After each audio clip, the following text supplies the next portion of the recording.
Greece is a remarkable country which is ranked 51st largest economy of the world. Its gross domestic product or GDP is 200.288 billion per annum. Greece is also the 56th largest country in the world by its purchasing power parity or PPP. The currency euro is in use by Greece since the year 2001. €1 is approximately equal to $1.15, which is actually a good value. Greece has many natural minerals deposit which includes marble, nickel, coal, clay, bauxite ore, chromate and other trace elements. The marbles of Greece has been used in many ancient monuments.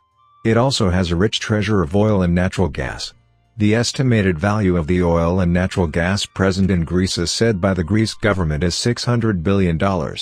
That's not all. According to Geological Society of United States, the country has another 4 billion barrel oil reserve in the Ionian Sea and yet another 22 billion barrel in the Aegean Sea, making it one of the major petroleum producer.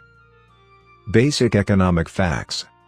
The nominal GDP or gross domestic product of Greece is 200.288 billion.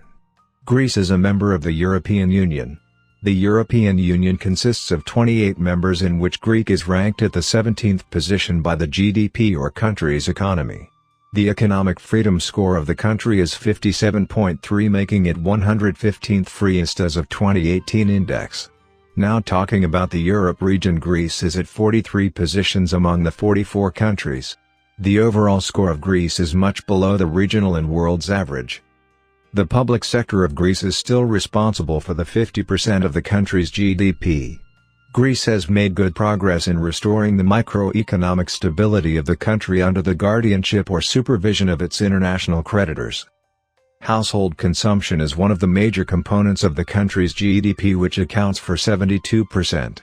It is followed by 20% government expenditure and 12% gross fixed capital formation. The country's imports account for 33% of the GDP. On the other hand, the total export of goods and services accounts for 33%. Chronological view of Greece's economy. Greece has faced many ups and downs in its economy. The War of Greek Independence started in the 1820s, and after around 10 years of struggle, the country finally received independence from the cruel Ottoman Empire in the 1830s. Greece also faced a civil war which came to a close in 1949. That war really disturbed the economy and Greece hardly progressed during that time. It then joined NATO in the year 1952. After that, it joined the European Union and is still its member in 2019. The average annual growth rate of Greece from 1996 until 2018 is approximately 0.89%. The all-time high GDP growth rate from 1996 to 2018 was 6.80% in 2003. The lowest calculated growth rate was -10.20 in the first 3 months of 2011 as Greece was hit by the debt crisis in 2008.